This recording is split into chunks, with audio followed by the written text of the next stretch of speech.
after having just found the mean of the squared deviations. So we found all of the deviations by subtracting away the mean, right?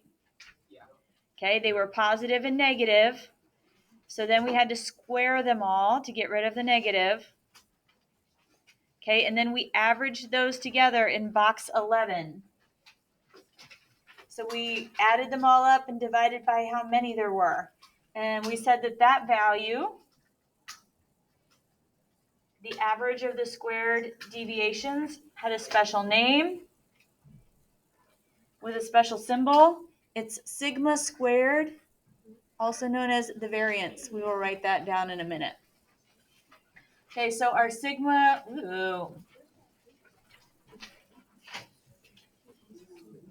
our sigma squared,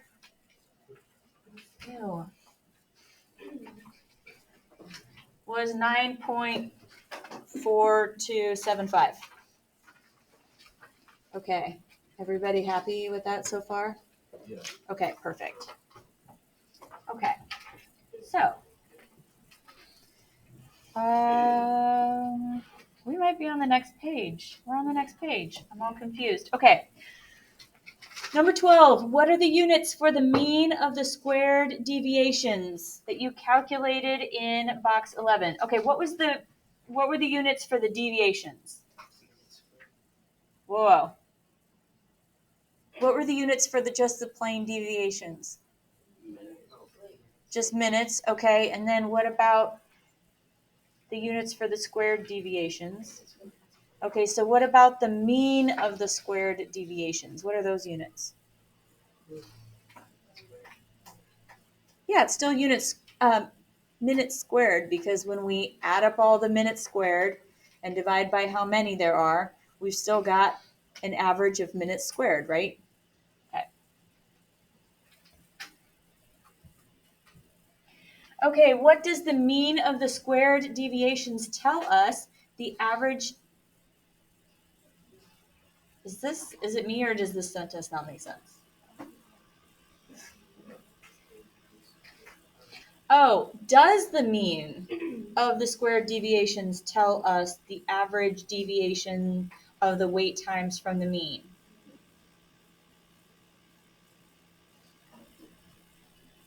Think about the units. What kind of units would we expect the average wait time to be in? Minutes. So is this going to do it? No. So if we want minutes and we have minutes squared, how do we undo squaring? We're going to have to take the square root. Okay. So we're going to have to take the square root because we don't want minutes squared, we want minutes. Okay. The mean of the squared deviations that you calculated in box 11 is called the variance. There's that word as promised. Okay, its symbol is sigma squared.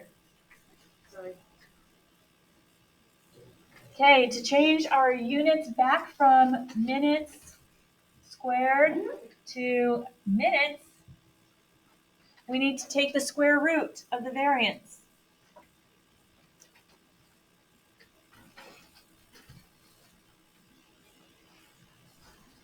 Okay, when we do this, this is our actual standard deviation.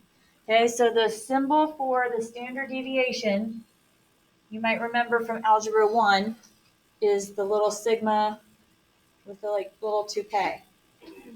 Do you guys remember that this was for population?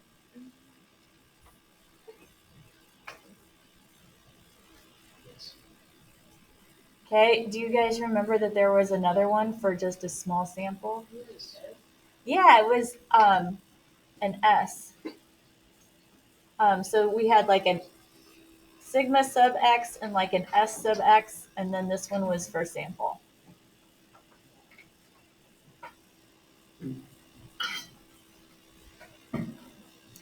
Okay, so let's do that back in box 15. So sigma is going to be the square root of 9.4275.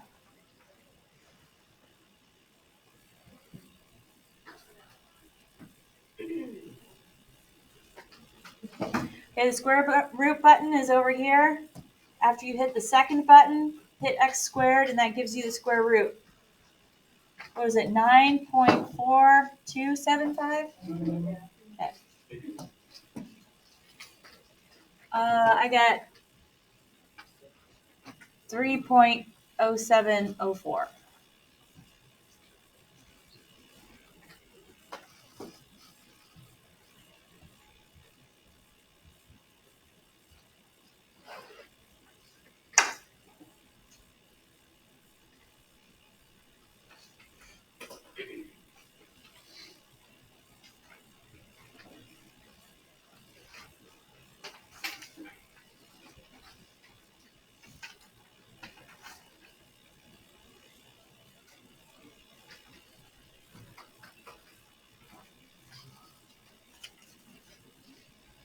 Okie dokie.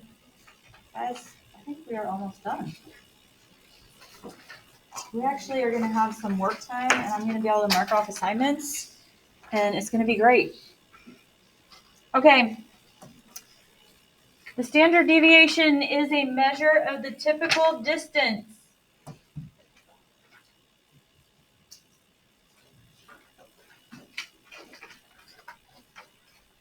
from the mean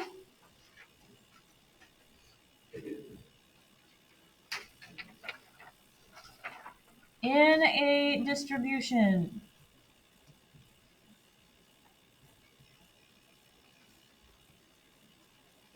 The little symbol is the sigma. That's just Greek for S. Kind of makes sense, right? Sigma, S.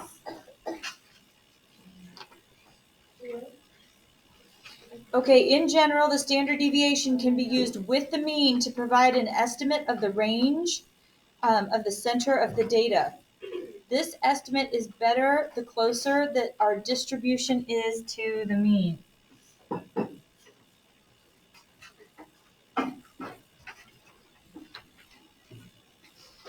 So the more lumped our data is, the better our estimate is using the standard deviation.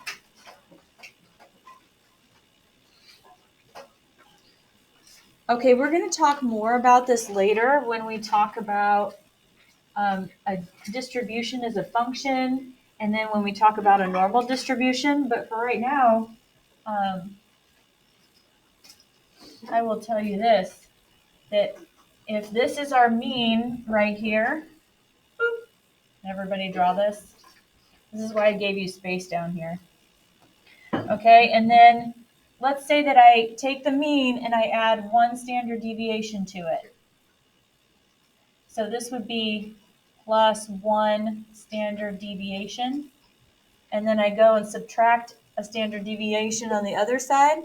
So that would be minus one standard deviation. So on either side, it's within like one standard deviation. Does everybody understand what I'm saying? Okay. Guess how much of that data falls within that boundary? Just take a guess. 50%. For a normal distribution, it's actually about 68%. So this is for a normal distribution.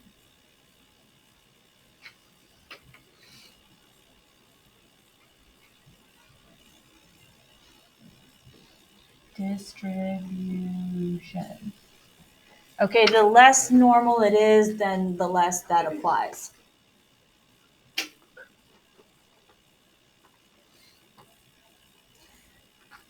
Okay, so we are going to now summarize this in context.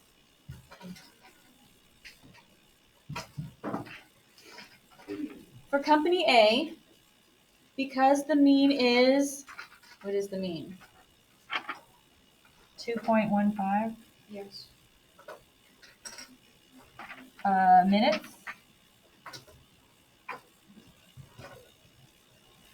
And because the standard deviation is, can we say 3.07?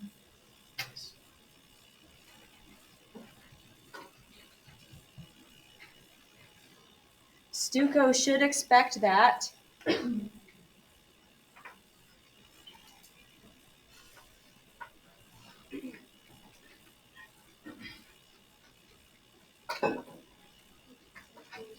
Okay, so is this perfectly normal? No, we had a longer whisker on the right-hand side. So we can't say that it's 68%, but look at it. Can't we say most? Okay, so most of the data, if we have a mean of 2.15, which is right here, pew, pew, pew, pew, pew, pew, and if we add 3.07 to that, we get this boundary. Pew, pew, pew, pew, pew, pew, pew. And if we subtract 3.07 from the mean, we get this boundary. Pew, pew, pew, pew, pew, pew.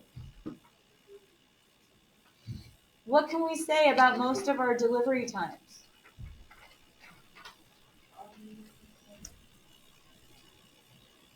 They'll be from what to what? So how many minutes early? About 1 minute early to put that in your own words.